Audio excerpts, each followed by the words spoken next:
नाव से उतरने के बाद राजा से रहा नहीं गया। तुमने नाव में छेद क्यों कर दिया? नाव डूब सकती थी, हम मर सकते थे। खिजराव ने गंभीर होकर राजा की तरफ देखा। तुम फिर से सवाल कर रहे हो। तुमने आखिरी बार वादा किया था कि अगर तुम कोई और सवाल पूछो तो मैं तुम्हें अकेला छोड़कर आगे बढ़ जाऊं। अब मैं तुम्हारे साथ आगे नहीं जा सकता। तुम बहुत बेसब्र इंसान हो।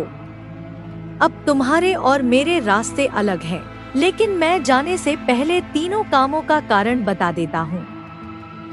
हमने रात पेड़ पर क्यों बिताई?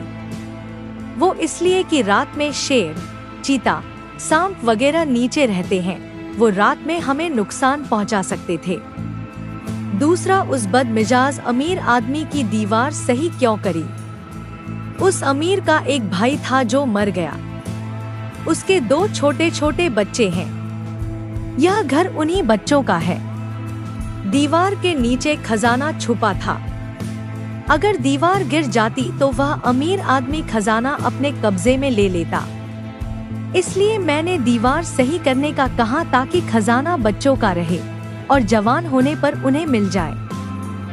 तीसरा, मैंने नाव में छेद क्यों किया? तो यहाँ एक जालिम राजा का राज्य है। उस जालिम राजा के सैनिक नदी में कुछ आगे तैनात है। वे हर नई नाव छीन लेते थे, लेकिन यदि नाव में थोड़ा सा नुकसान हो तो उसे नहीं छीनते हैं। यह नाविक बहुत गरीब है। इसने बड़ी मुश्किल से एक नाव बनाई है। अगर उसकी नाव छिन जाती तो उसका परिवार भूखा मर जाता। इसलिए मैंने नाव में छोटा सा छेद किया ताकि उस जालिम राजा के सैनिक उस नाविक की नाव न छीने। राजा खामोशी से खिजराव की बात सुन रहा था।